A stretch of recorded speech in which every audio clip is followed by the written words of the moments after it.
नमस्कार, ये आकाशवाणी शिमला है। अब आप राकेश शर्मा से कोविड-19 पर विशेष समाचार सुनिए।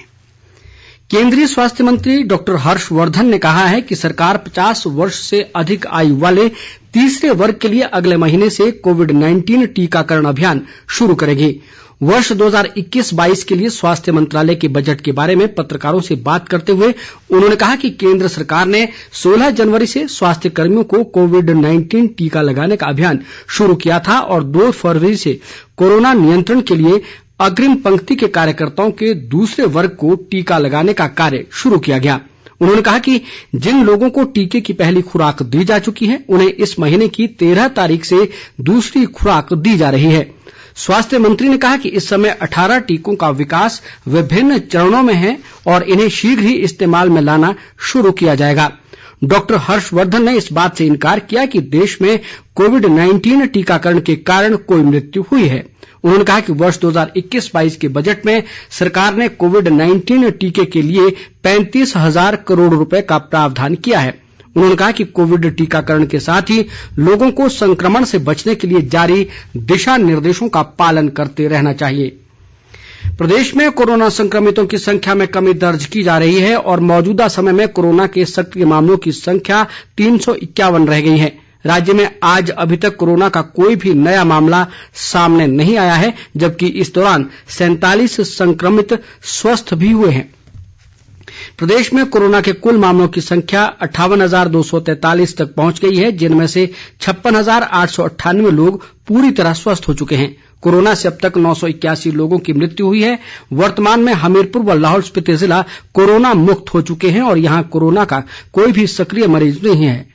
मंडी जिला में कोरोना के सर्वाधिक 84 सक्रिय मामले हैं। देश में कोविड-19 से स्वस्थ होने की दर 97.32% हो गई है। कोरोना संक्रमण से अब तक 1,06,33,025 लोग स्वस्थ हो चुके हैं। पिछले 24 घंटों में संक्रमण के 9,121 नए मामले सामने आए हैं। वहीं इस दौरान 11,805 लोग स्वस्थ हुए हैं। मौजूदा समय में देश में कोरोना के सक्रिय मरीजों की संख्या 1,36,872 रह गई है। देश में कोरोना संक्रमितों की कुल संख्या 1,09,25,710 तक पहुंच गई है। संक्रमण से अब तक देश भर में 1,55,813 लोगों की मौत हुई है।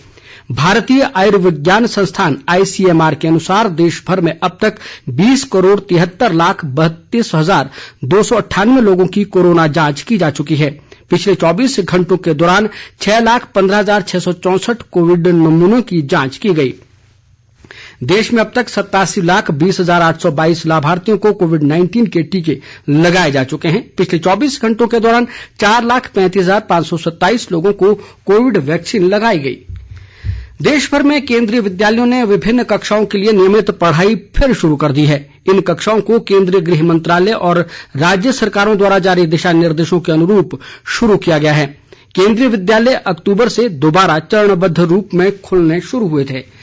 इस महीने की 11 तारीख तक एकत्र आंकड़ों के अनुसार औसतन कक्षा 9 के 42%, कक्षा 10 के 65%, कक्षा 11 के 48% और कक्षा 12 के 67% विद्यार्थी कक्षाओं में पहुंच रहे हैं। इन आंकड़ों में लगातार वृद्धि हो रही है। जिन राज्य सरकारों ने छोटी कक्षाओं के लिए स्कूल खोलने की अनुमति दी है, वहां केंद्रीय विद्यालयों में पहली से लेकर 8वीं तक की भी कक्षाएं शुरू हो गई हैं। कोविड महामारी को ध्यान में रखते हुए राज्य और केंद्र सरकार द्वारा जारी बचाव मानकों का पूरी तरह पालन किया जा रहा है। बिलासपुर जिला में कोविड-19 टीकाकरण अभियान के दूसरे चरण में अब तक कुल 1,323 लोगों को टीका लगाया जा चुका है। मुख्य चिकित्सा अधिकारी डॉक्टर प्रकाश दड़ोच ने बताया कि 90 लोगों को कोरोना टीकाकरण की दूसरी डोज भी दी जा चुकी है। उन्होंने बताया कि पहले चरण में स्वास्थ्य विभाग के 2,844 अधिकारियों व कर्मचारियों को कोविड वैक्सीन लगाई गई। डॉक्टर प्रकाश दड़ोच ने बताया कि पहले चरण के दौरान लोगों में टीकाकरण से किसी तरह का कोई गंभीर दुष्प्रभाव नहीं दिखाई दिया। उन्होंने आम जनता से भी अपील की है कि ये टीके चरणबद्ध तरीके से सभी को लगाए जाएंगे। इसी के साथ ही समाचार बुलेटिन समाप्त हुआ। हमारा अगला समाचार बुलेटिन आप सुन सकते हैं शाम 6 बजे। नमस्कार।